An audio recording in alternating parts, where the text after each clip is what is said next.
오늘 말씀은 고린도후서 4장 12절에서 18절, 제목은 보이지 않는 것은 영원함이라 라는 제목으로 우리 말씀을 같이 상고하겠습니다. 먼저 12절에서 15절은 복음을 위해 죽으면 산다라고 말씀해 주십니다. 12절에서 15절까지 우리 한 목소리로 같이 봉독합니다. 그런즉 사망은 우리 안에서 역사하고 생명은 너희 안에서 역사하느니라. 기록된 바 내가 믿었으므로 말하였다 한 것 같이 우리가 같은 믿음의 마음을 가졌으니 우리도 믿었으므로 또한 말하노라. 주 예수를 다시 살리신 이가 예수와 함께 우리도 다시 살리사 너희와 함께 그 앞에 서게 하실 줄을 아노라. 이는 모든 것이 너희를 위함이니 많은 사람의 감사로 말미암아 은혜가 더하여 넘쳐서 하나님께 영광을 돌리게 하려 함이라. 아멘. 먼저 12절을 보면 사망은 우리 안에서 역사하고 생명은 너희 안에서 역사하느니라 라고 바울이 말합니다. 이 사도 바울은 사망이 우리 안에 역사한다 라고 했는데, 이 말은 복음을 전하고 복음을 위해 살 때에 사망이 역사하는 것처럼 고난과 환난, 어려움이 이 바울과 복음 전한 이들에게 있었음을 말해 줍니다. 하지만 생명은 너희 안에서 역사한다 하신 것처럼 바울이 사망이 역사하는 것처럼 힘들게 복음을 전했지만 그 복음으로 인해 듣는 자들은 살아나고 변화되어져서 생명의 역사가 일어나게 된 것을 우리에게 말해 줍니다. 바울은 복음을 전하고 복음을 위해 사는 동안 많은 고난을 당했습니다. 고린도후서 11장 22절 한번 찾아보겠습니다. 고린도후서 11장 22절에서 27절까지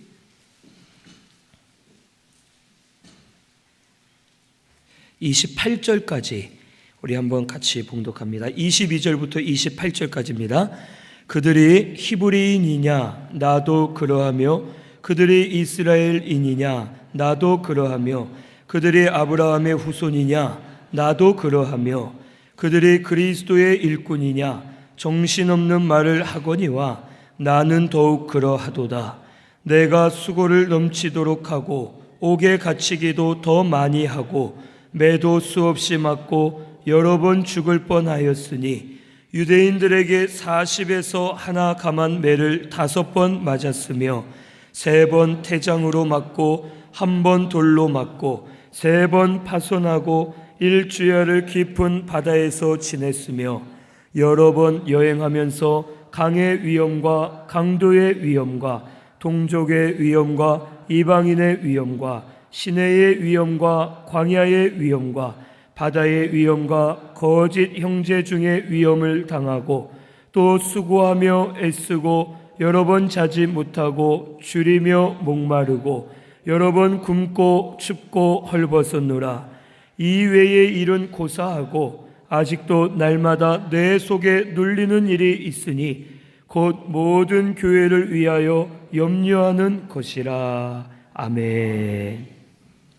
바울은 복음을 전할 때에 많은 고난이 있었고 환난 가운데 복음을 전하였습니다. 옥에 갇혔고 매를 많이 맞았고 또한 혹 돌로 맞아 죽을 뻔한 적도 있고 배가 바다에서 파손되어 일주일 내내 표류하면서 혹 바다에서 생사를 다툴 때가 있었고 자지 못하고 먹지 못하고 마시지 못하고 춥고 헐벗으면서 많은 고난을 당했습니다. 하지만 바울이 이러한 고난 가운데도 끝까지 복음을 전한 이유는 사망은 자기 안에서 역사하는 것처럼 복음을 위해 살고 복음을 전할 때에 많은 고통과 환난이 있지만 바울이 전한 복음으로 인해서 교회가 살아났고 성도들이 살아난 것으로 인해서 너희 안에는 생명이 역사하느니라 하고 생명의 역사를 바라보면서 바울은 끝까지 복음을 위해 살고 복음을 전하였음을 우리에게 말씀해 주십니다. 오늘날 우리 성도도 예수 믿고 거듭나서 복음을 위해 살고 복음을 전하며 살아야 되겠지만 복음을 위해 살다 보면 이러한 고난과 환난, 어려움이 우리 가운데 많이 옵니다. 사망이 나에게서 역사하는 것처럼 죽을 고비를 넘길 때가 있고 대적들이 일어나고 사람들이 미워하고 여러 가지 고난과 환난이 우리 가운데 있지만 우리가 끝까지 믿음을 지켜서 복음을 따라가고 복음을 전하고 복음을 위해 살면 그 복음으로 말미암아 많은 이들이 생명으로 역사되어 살아나는 역사가 일어나게 될 것을 우리에게 가르쳐 주십니다. 오늘 우리 신순교회도 복음을 끝까지 따라가면서 복음으로 말미암아 생명의 역사가 일어나는 저와 우리 성도님들이 되어야 할 줄로 믿습니다. 복음을 따라가면 사망이 역사하는 것처럼 혹 사망의 길을 걸어가고 죽음의 길을 걸어가고 손해볼 때가 있고 희생해야 될 때가 있고 육신을 쳐서 복종시키고 육신은 힘들지만 믿음으로 가야 될 때가 있습니다. 하지만 절대로 죽지 않습니다. 망하지 않고 쇠하지 않고 복음을 붙들고 끝까지 나아가면 그 복음을 통해서 반드시 생명이 역사하는 하나님의 놀라운 역사가 일어나게 될 것을 오늘 우리는 믿어야 되겠습니다. 바울도 힘들고 어렵지만 끝까지 복음을 붙들고 나아갑니다. 그때에 하나님께서 생명으로 역사해 주셔서 교회가 세워지고 많은 이들이 살아나고 그로 인하여 바울도 견고해져서 은혜 안에 사는 역사가 일어나게 되었습니다. 오늘 우리 신순교회는 끝까지 복음을 위해 살아야 될 줄로 믿습니다. 이제 말세의 때가 되면 복음을 대적하는 일들, 복음을 가리고 복음을 회방하는 일들이 더 많이 일어납니다. 그럴 때에 사망이 역사하는 것 같지만 절대로 죽지 않고 망하지 않고 하나님께서 마침내는 생명으로 역사해 주실 것을 믿고 끝까지 복음만 붙들고 말씀을 붙들고 다름질하는 저와 우리 성도님들이 되어야 할 줄로 믿습니다. 13절을 보면 기록된 바 내가 믿었으므로 말하였다 한 것 같이 우리가 같은 믿음의 마음을 가졌으니 우리도 믿었으므로 또한 말하노라 라고 바울이 고백합니다. 이 말은 시편 116편 10절 말씀을 인용한 것입니다. 내가 믿었으므로 말하였다라는 것은 시편 116편 10절에 다윗이 말한 것인데 이 다윗은 하나님의 말씀을 믿음으로 말씀을 전하고 말씀대로 걸어갔음을 우리에게 가르쳐 줍니다. 다윗도 고난을 많이 받았습니다. 다윗이 골리앗과 싸워 이긴 것은 하나님의 능력으로 된 것이고 다윗은 교만해지지 않았고 다윗은 하나님의 나라 이스라엘을 위해서 믿음으로 싸웠습니다.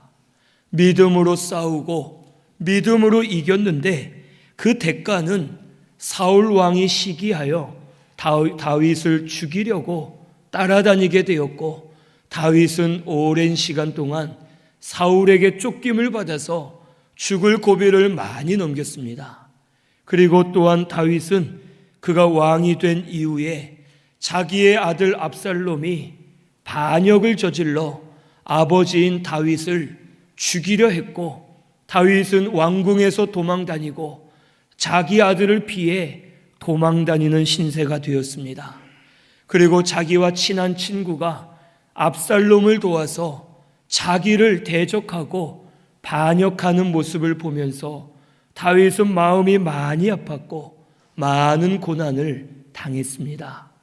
하지만 그가 고난 가운데서도 내가 믿었으므로 말하였다 한 것처럼 그는 하나님 말씀을 믿었고 말씀대로 반드시 이루어질 줄로 믿고 말씀만 따라가고 말씀만 순종하면서 하나님 말씀을 바로 전하고 말씀대로 살았기 때문에 그는 마침내 믿음으로 승리할 수 있었고 하나님 영광을 볼 수가 있었음을 바울은 인용하면서 이 말을 통해서 우리에게 가르쳐 줍니다. 바울도 다윗처럼 하나님의 말씀을 믿었습니다. 말씀은 반드시 이루어지고 복음은 반드시 승리할 것을 바울은 믿었습니다. 이 바울은 본인부터가 복음을 믿지 않고 예수를 믿지 않은 사람이었습니다. 그에겐 이름이 2개가 있었고 사울이란 이름으로 활동할 때에는 예수 믿는 자를 잡아 죽이고 핍박하고 예수님을 대적하고 복음을 대적하는 사람이었습니다. 그는 스데반이 죽을 때에 가장 앞장서서 스데반에게 돌을 던지는 사람들의 옷을 맡아주고 스데반이 죽는 것을 주도한 사람 중에 하나였습니다. 하지만 이 스데반이 죽기 전에 복음을 전하였고 그 전한 복음으로 인하여 결국에는 바울이 변화되어서 예수님을 만나서 변화되었고 결국 이 바울도 복음을 통해 죄인 중에 괴수인 자기가 변한 것을 보고 복음에는 능력이 있고 생명이 있음을 바울은 부인할 수가 없었습니다. 나 같은 죄인, 나 같은 더러운 자, 나같이 강팍하고 완악한 자, 누구보다도 악독한 나를 복음을 통해 변화시켜 주신 그 구속의 은혜를 바울은 깨닫고선 복음으로는 무엇이든지 살릴 수 있고 복음에는 생명이 있고 능력이 있음을 바울은 믿었기 때문에 다윗과 같이 같은 믿음의 마음을 가지고 끝까지 복음을 따라가면서 복음만 전하고 복음을 위해 살았음을 우리에게 가르쳐 줍니다. 오늘 우리 성도도 마찬가지입니다. 우리는 복음으로 말미암아 예수 믿고 거듭났습니다. 복음 때문에 죄사함을 받았고 복음 때문에 우리가 하나님의 자녀가 되었습니다. 지금도 그 복음으로 우리를 길러가고 계시고 우리에게 은혜 주시고 우리의 구원을 계속해서 이루어가고 계시는 하나님이심을 오늘 우리는 믿어야 되겠습니다. 복음에는 능력이 있습니다. 복음은 반드시 이루어지고 승리할 것을 오늘 우리는 믿어야 되겠습니다. 세상 사람은 아무리 믿을만 해도 연약하여 변하게 되어 있고 배신할 수 있고 사람은 믿을 바가 못 됩니다. 하지만 우리 하나님은 신실하십니다. 하나님의 말씀은 영원히 변하지 않고 영원히 쇠하지 않고 말씀은 반드시 이루어질 것을 오늘 우리는 믿어야 되겠습니다. 바울처럼 다윗처럼 복음을 믿고 붙들면서 복음을 위해 살면 사망이 역사하는 것처럼 우리 가운데 고난과 환난이 있을지라도 마침내는 생명이 역사되어서 복음으로 사는 역사가 우리들 가운데 일어나게 될 것을 오늘 우리는 믿어야 되겠습니다. 그래서 바울은 14절에 주 예수를 다시 살리신 이가 예수와 함께 우리도 다시 살리사 너희와 함께 그 앞에 서게 하실 줄을 아노라라고 말씀해 주십니다. 예수님도 말씀 때문에 죽으셨지만 다시 살아나셨습니다. 오늘 우리 성도도 예수 믿고 예수를 따라가면 죽을 것 같아도 살아나게 하시고 죽어도 살게 하시고 하나님께서 복음으로 반드시 승리하게 해 주실 것을 우리에게 가르쳐 주십니다. 복음은 죽었지만 사는 것이 복음입니다. 복음은 망할 것 같아도 다시 일어서서 흥왕하게 하는 것이 복음임을 오늘 우리는 알아야 됩니다. 이것이 성도의 소망이고 능력이 되어야 할 줄로 믿습니다. 성도는 세상을 의지하고 세상을 힘으로 삼는 것이 아닙니다. 이 세상의 것은 금세 사라지고 시들어 없어지고 믿을 수 있는 것이 아무것도 없습니다. 하지만 복음은 영원합니다. 복음은 견고한 반석과 같고 그 복음 위에 서면 복음으로 말미암아 이기게 하시고 살게 하시고 하나님이 생명으로 역사하셔서 복음으로 말미암아 사는 저와 우리 성도님들이 반드시 되게 해 주실 줄로 믿습니다. 15절을 보면 이는 모든 것이 너희를 위함이니 많은 사람의 감사로 말미암아 은혜가 더하여 넘쳐서 하나님께 영광을 돌리게 하려 함이라고 말씀해 주십니다. 바울은 이것을 위해서 다른 이들에게 생명의 역사가 일어나게 하기 위해서 모든 것을 행하였습니다.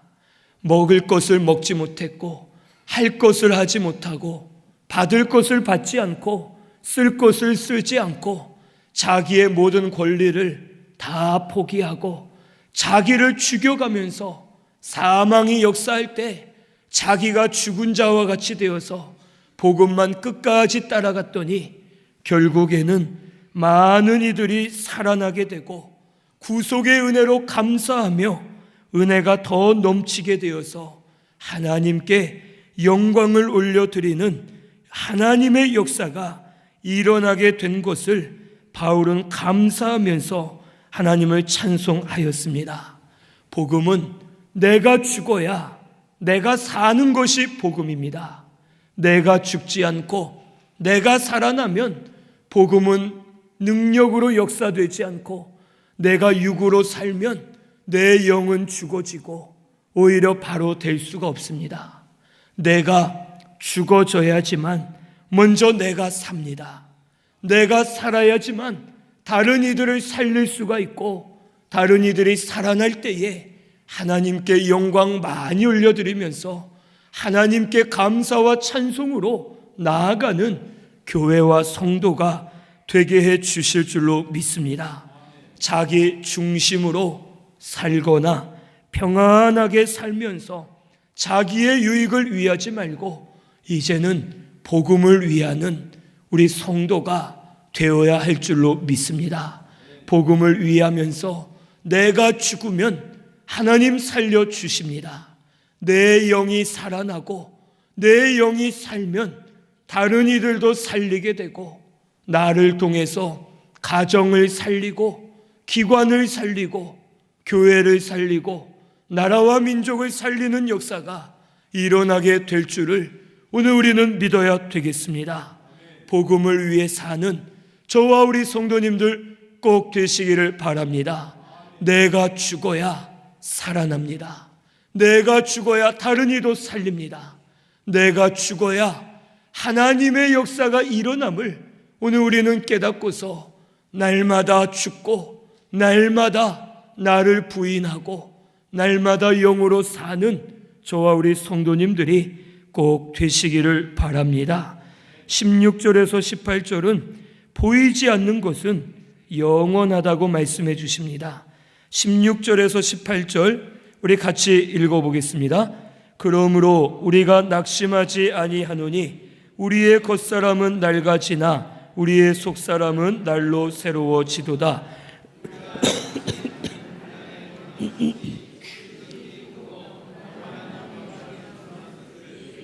이루게 함이니 우리가 주목하는 것은 보이는 것이 아니요 보이지 않는 것이니 보이는 것은 잠깐이요 보이지 않는 것은 영원함이라. 아멘. 그러므로 우리가 낙심하지 않는다라고 말씀하십니다. 낙심하지 않을 이유는 첫째는 질그릇과 같은 우리에게 보배로운 복음을 주셨기 때문에 낙심할 필요가 없습니다. 우리는 질그릇과 같이 보잘것없는 자들입니다. 금그릇이나 은그릇이 아니라 질그릇과 같아서 별 쓸모없고 죄로 인해 저주받아 영원한 형벌을 받을 수밖에 없는 비천하고 저주받은 존재가 우리들입니다. 이런 우리에게 복음 되시는 예수 그리스도를 보내주셨습니다.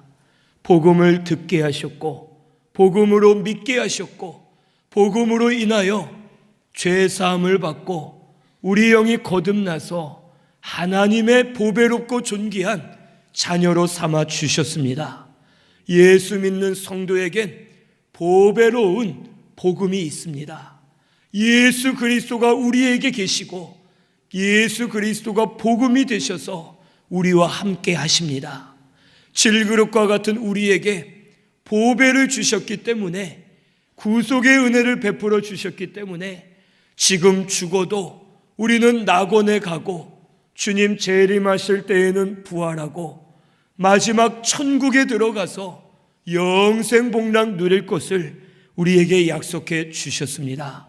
오늘 우리 구속의 은혜 받았습니다.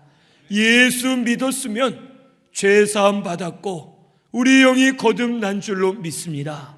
우리는 이미 거듭났기 때문에 한 번 구원받은 것은 취소되지 않고 영원히 이루어지고 우리를 구원해 주실 것이기 때문에 낙심할 필요가 없고 근심 걱정할 필요가 없음을 오늘 우리는 믿어야 되겠습니다. 두 번째로 낙심하지 말아야 될 이유는 복음의 직분을 주셨기 때문에 낙심할 필요가 없습니다. 우리는 다 하나님께서 직분을 주셨습니다. 목사로서, 장로로서, 안수집사나 권사로서, 서리집사로 또 그 외의 모든 사람은 성도로서 직분과 사명을 주셨고 각자에게 맞는 사명들을 하나님이 허락해 주셨습니다. 이것이 우리에겐 복이고 은혜인 줄로 믿습니다. 사명 주시고 직분 주신 자에게 하나님은 은혜도 주시고 힘도 주시고 길러주시고 인도해 주시기 때문에 우리가 낙심할 이유가 없습니다. 우리는 하나님의 성도입니다. 하나님의 자녀들입니다. 우리에게 이미 구속의 은혜를 베풀어 주셨고 사명 주시고 사명 감당할 수 있도록 지금도 우리를 주장해 주시면서 힘과 은혜를 허락해 주시는 줄로 믿습니다. 오늘 우리 신순교회는 낙심하지 말고 직분 주심을 감사하고 사명 주심을 감사하며 믿음으로 다름질하는 저와 우리 성도님들이 꼭 되시기를 바랍니다. 세 번째로 부활의 소망이 있기 때문에 낙심할 이유가 없습니다. 우리 예수님 다시 오실 때 부활 변화됩니다. 지금 죽어도 영은 낙원에 있다가 주님 오실 때 부활하고 살아서 주님을 맞이한 성도는 부활체로 변화되어져서 주와 함께 천국에 들어가 영생복락을 누리게 해주실 것을 오늘 우리는 믿어야 되겠습니다. 부활하면 영원히 죽지 않습니다.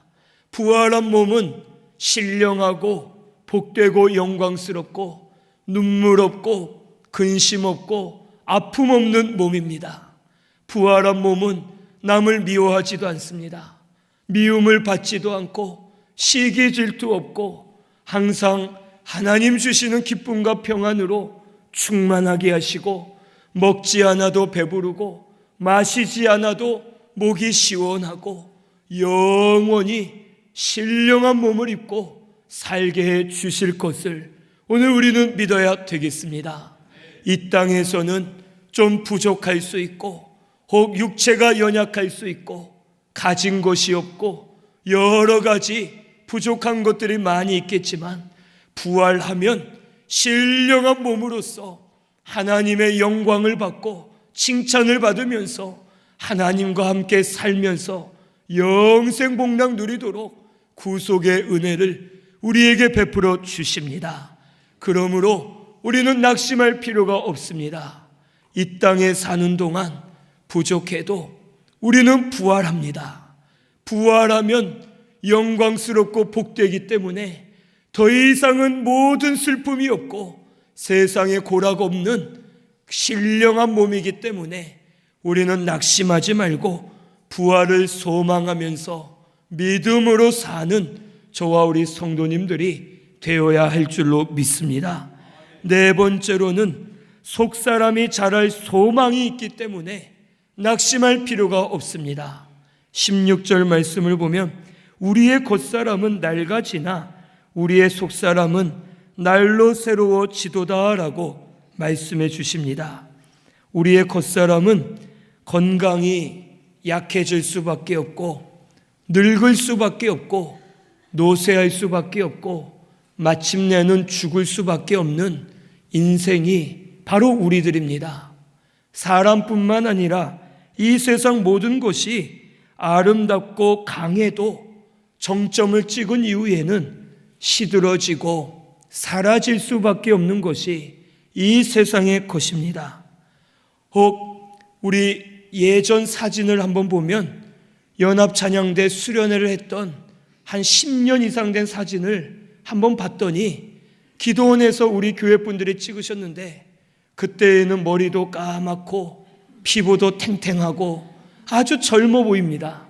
그런데 지금은 머리도 희끗희끗하시고 피부도 축 처지시고 주름살도 많아지고 정말 10년 전만 해도 이렇게 젊고 멋있고 아름다운데 벌써 이렇게 늙으셨구나 하면서 생각을 하게 되었습니다. 저도 아직은 마음이 20살 같은데 벌써 아저씨가 되어서 이렇게 있고 나중에는 죽을 날을 기다릴 때가 또 오겠구나 하면서 생각을 합니다. 이 세상에 영원한 것은 없습니다. 아무리 젊어도 늙습니다. 죽을 수밖에 없고 이 세상의 모든 것은 다 낡아지고 쇠할 수밖에 없음을 오늘 우리는 알아야 되겠습니다. 하지만 하나님의 것은 그렇지 않습니다. 구원받은 우리의 영은 낡아지지 않습니다. 우리의 속사람은 죽지 않습니다. 우리의 속사람은 날마다 새로워지고 한계가 없이 끝이 없이 그리스도의 형상을 닮아가면서 점점 자라나고 새로워지는 역사가 일어나게 될 것을 오늘 우리는 믿어야 되겠습니다. 속사람이 새로워지고 잘 자라면 힘이 생깁니다. 지혜가 옵니다. 권세와 능력이 따르고 하나님 은혜가 더 크게 임하여서 속사람이 새로워질수록 속사람이 자랄수록 점점 하나님 주시는 은혜로 살게 되고 칭찬, 존귀, 영광, 면류관이 있고 예수 닮아가도록 우리 가운데 역사해 주실 줄로 믿습니다. 오늘 세상적인 것 잘 돼봤자 소용없습니다. 우리가 예수 믿는 것은 세상에서 복받기 위함이 아닙니다. 혹 많은 교회들과 성도들이 오해합니다. 예수 믿는 것이 복받기 위해 예수 믿는 분들이 많이 있습니다. 이 자리에도 있으면 마음을 바꾸셔야 됩니다. 그래서 어떤 분은 1년 내내 교회 안 나가다가 딱 2번 교회 갑니다. 성탄절, 영시 예배 딱 2번 교회 와서 하나님께 도장 찍었으니 복 주시겠지 하고 안심을 위로를 받는, 스스로 위로하는 그런 분이 있습니다. 절대 그렇지 않습니다. 우리의 복은 우리 속사람이 예수 믿어 구원받은 것이 우리에게 복입니다. 그 구원받은 속사람이 새로워지고 자라나는 것, 그게 우리에겐 진짜 복입니다. 속사람이 자라나는 것은 영원히 사라지지 않습니다. 자랐다가 늙는 것이 아니라 계속 자라나고 예수님의 형상을 닮아갑니다. 그러므로 세상 것이 잘 되기에 힘쓰는 것이 아니라, 겉사람이 잘 되도록 노력하는 것이 아니라, 속사람이 새로워지고 속사람이 잘 되도록 힘쓰고 노력하는 저와 우리 성도님들이 꼭 되시기를 바랍니다. 속사람이 새로워지기 위해서는 겉사람이 깨져야 됩니다. 17절을 보면 우리가 잠시 받는 환난에 경한 것이 지극히 크고 영원한 영광에 중한 것을 우리에게 이루게 한다고 말씀해 주십니다. 겉사람이 깨지고 속사람이 자라기 위해서는 환난이나 고난이 있습니다. 바울처럼 사망이 역사할 때가 있고 많은 어려움이 있을 때가 있습니다. 하지만 겉사람이 깨지지 않으면 속사람이 자랄 수가 없습니다. 씨앗이 뿌려졌을 때 이 씨앗이 흙 속에 들어가서 씨앗이 자기를 깨고 싹이 나야지만 더 큰 나무가 되어서 오랫동안 살 수 있습니다. 씨앗이 뿌려졌는데 자기를 깨지 못하고 씨앗 모양 그대로 있으면 이 씨앗은 말라서 죽어 없어지게 됩니다. 오늘 우리도 마찬가지입니다. 겉사람을 깨야지만 우리의 속사람이 삽니다. 육신을 위해 살고 욕심으로 살고 말씀대로 살지 않았던 이 육신을 깨고 믿음으로 복음을 위하면 우리의 속사람은 날마다 새로워지는 역사가 반드시 일어나게 해 주실 줄로 믿습니다.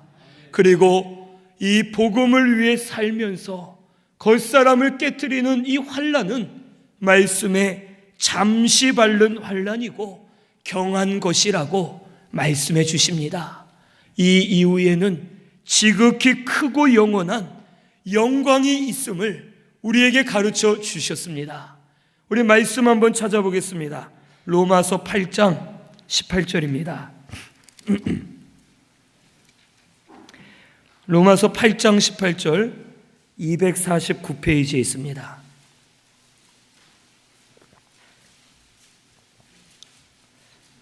(8장 18절) 같이 봉독합니다.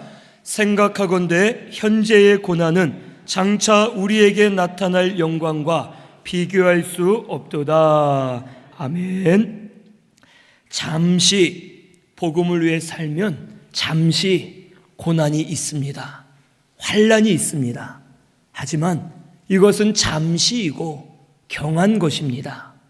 끝까지 복음을 위하고 겉사람을 깨트리고 속사람을 잘 자라도록 힘쓰면 이 환난이 잠시 있지만 이것은 금세 사라지고 좋게 비교할 수 없는 하나님의 영광으로 갚아주실 것을 우리에게 가르쳐 주십니다. 오늘 우리는 겉사람이 깨져야 될 줄로 믿습니다. 내가 죽어야지만 살아납니다.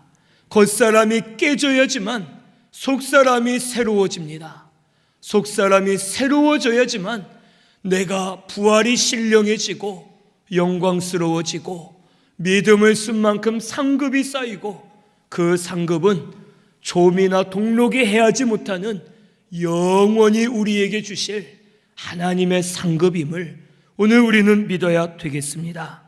그러므로 18절에 우리가 주목하는 것은 보이는 것이 아니요 보이지 않는 것이니 보이는 것은 잠깐이요 보이지 않는 것은 영원함이라고 말씀해 주십니다. 보이는 것은 육의 것이고 현실적인 것이고 이것은 영원하지 않습니다. 이 세상에 영원한 것 없습니다. 하지만 보이지 않는 것은 영의 것이고 하나님의 것입니다.